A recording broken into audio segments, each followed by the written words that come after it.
Topic है वो है भारतीय परंपरागत ज्ञान प्रणाली का टिहरी जनपद के जो प्राकृतिक जल स्रोत है उनके प्रबंधन पर और संरक्षण पर क्या प्रभाव पड़ा है।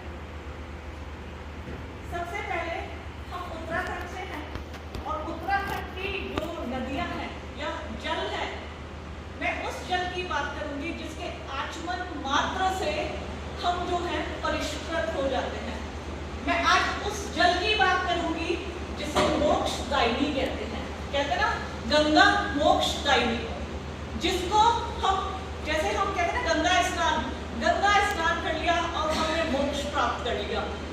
हम उस जल की बात करेंगे और खास तौर पर मैं टिहरी जनपद के उन प्राकृतिक जल स्रोतों की बात करूंगी जिन्होंने आज पर्यावरण संरक्षण में अपनी महत्वपूर्ण भूमिका अदा की है और अदा कर रहे हैं। आज मैं उस जल की बात करूंगी और उस जल संरक्षण और प्रबंधन की बात करूंगी जिस जल के बिना हमारा एक एक संस्कार अधूरा है।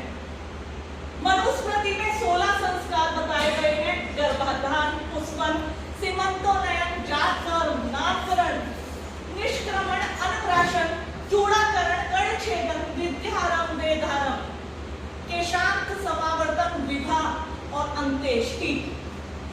एक एक संस्कार हमारे जल के बिना बिल्कुल अधूरा है। मैं आज उस जल की बात करूंगी जिनके बिना संस्कार जन्म से लेकर मृत्यु तक, अंत्येष्टि तक हम बिल्कुल अछूते, जिसे कहते हैं ना अछूते हैं ही नहीं। उस जल के बिना हमें मोक्ष मिल ही नहीं सकता। आज मैं उस जल की बात करूंगी जिस जल ने, कहते हैं ना हम जल के बिना बिल्कुल अधूरे हैं। तो आज मैं डॉक्टर तरुणीकर, विभाग प्रभारी समाजशास्त्र, राजकीय स्नातकोत्तर महाविद्यालय नई टिहरी, क्योंकि समय बहुत मुझे कम मिला है, आशा कर रही थी काफी कुछ अपने व्यूज या एक्सप्रेस कर सकूंगी। मैंने सिर्फ एक स्लाइड चलाई है और एक स्लाइड की एक फोटो ये काफी है जो ये बताता है कि जो हमारी परंपराएं हैं, जो हमारा धार्मिक विश्वास है, जो हमारी नॉलेज है, वो ये है। हमारे यहाँ जब कोई नवविवाहिता विवाह करके आती है तो सबसे पहले वो जल के माध्यम से अपने नए घर में प्रवेश करती है। घर का एक एक बंदा उस जल को उस पर वार कर उसकी सुख समृद्धि की कामना करता है। तो हमारी जो ट्रेडिशनल नॉलेज है इसने जल को बचा रखा है। मैंने बहुत विस्तार से टिहरी के सारे डेटा कलेक्ट किए हैं, मैं अपने रिसर्च पेपर में वो भेजूंगी। आशा करती हूँ आपने डेटा से लिखा है अपना? नहीं, मैंने नहीं लिखा है। आपको 2 मिनट में बता दें। हाँ, बस नहीं, मैं ऐसा नहीं कहूँगी, तभी मैं लास्ट स्लाइड में कंक्लूड करेंगे कि हमारे जो सारे डेटास हैं वो इसका प्रमाण है।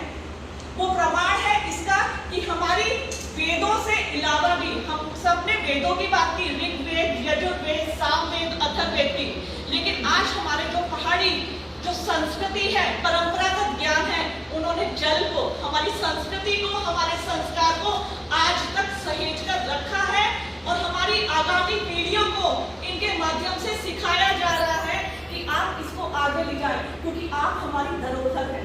तो